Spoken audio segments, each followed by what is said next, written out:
Mama wakwaba midin ede ajoa searching mesrel na wa subscribe to my channel. Mia notification bell no so for more news. Ebusuafo ene Ghana fo no mo akomadwen di mo den ede akere Otumfuor Ahenenana Hene. Na ede nsem ena Ghana fo aka ede akere Ohene.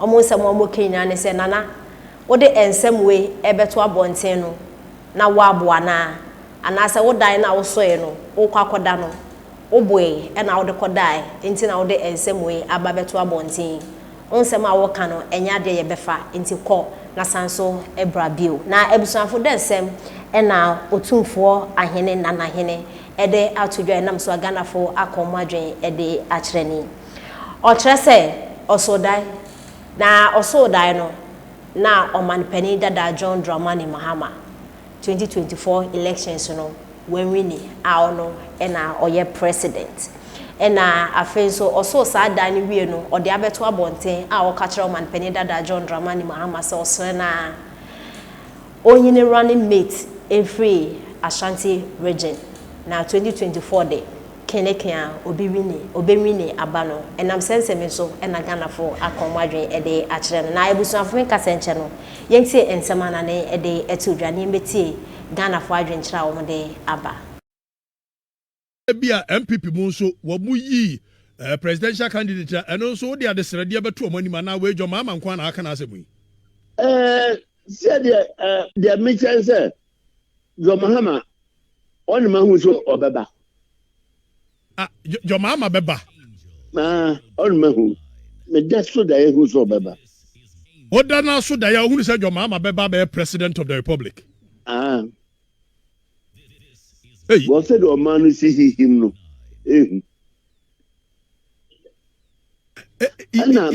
You're him for your politics, you. What say? Ghana for him for your politics. No, me your politics. And Timmy says, se matu oba amobi na se do ye nya ma benka Mira matu oba ma obi aba na de wo ye nye ma benka eti aba no otuma eye Akufuado. That's right. Ana de wo ye no nye. That's right. Yera person okasi sudua se Akufuado amamu no nye. Ene ebusuafo ochia me a onim na semka osina na wasuma ensem we na ohene ede atodwa na eno na Ghana fo bia komadwen ede akyere yentie adwenkyere Ghana fo ede ebai we kire say Drunkard. These are the kings who were exchanging our precious gold with whiskey. he think for himself. He doesn't think about children in his village attending school free, but thinking of his free V8 gift Mahama will donate to him. And I went so Alex Boache and what say can't you see the man is a drunkard? And I went so Nana Yeboa and what say JM has hired Kelvin Taylor to insult Asantis and Asante Hene almost every day. Look at what this man is saying. How on earth must you even dream of NDC coming to power? When so celebrities and what say Nanado has done more in Ashanti region than Mahama. By the time Nanado complete all his projects in Ashanti region, people will know. And when so Bonsu Isaac and what say this sub chief got V8 from ex-president Mahama. This chief is real NDC advisor. So those NDC supporters who is insulting a Greek Nzema chief should stop. When Owusu Boateng and Ochese, many posts dream with due respect. And when so citizen Kwame and Ochese, he was drunk when he was having that vision. I also had vision and Mahama lost photo. In the same way, and I got for aka ede actually Otumfuor ne Ahenenana Hene. I say minor Daniel Butu Sekin. Now before I made Becos, NDC for omo campaign omo konya accident omo dey say bibia mu omo carelessness omo dey beko but dey sign so dey timi to obi and do dey yem fan spare omo sa and omo konya accident ama oba bi akowu ewo ma hwehwemu kire se maame na agyankora nan wa akire ni kunu nipa bebre prepra but ye ka dey wa free mu nkwa ho nya ana former president, former NDC flag bearer, current NDC flag bearer, Eko Fio Kosra Woman. Or quiet or quiet, I say, Yamina de my Yamina Jay, and Shim, number you forces say. In penny forward, Sim Biomoka.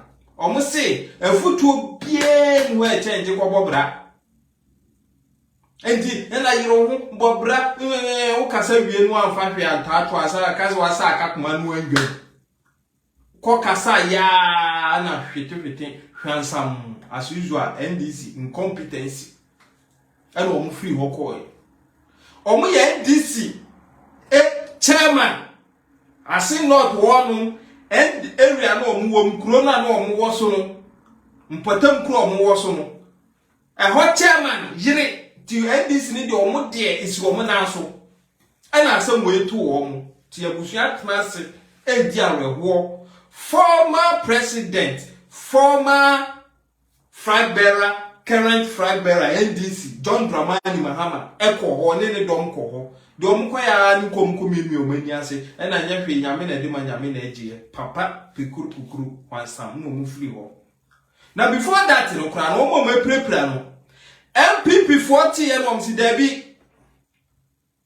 yenyane mo ewom mugina afa baby de but yegyina ye Ghana fo entino om dim ka kwasesa om de om ko hospital me ka say na John Dramani Mahama any Sami Jamfi any jachi kwesi edika ko ho so om de om nkrofo de obi afri mu no om kwachia om akwachia ko om wie ye no ana chairman general chairman untumi nyanti ese ma obi so afiri mu ana omo IPP fo so course e omo kwachia ebusua na omo koye no binia omo koye no muntie o mpanyfo se do nya keto obema no no nya kese obema because MPP eye party bia omo dwen Ghana nyina ho ntie ko ka wo nko anu obusua se enwere ho a omo fa no fala omufano fala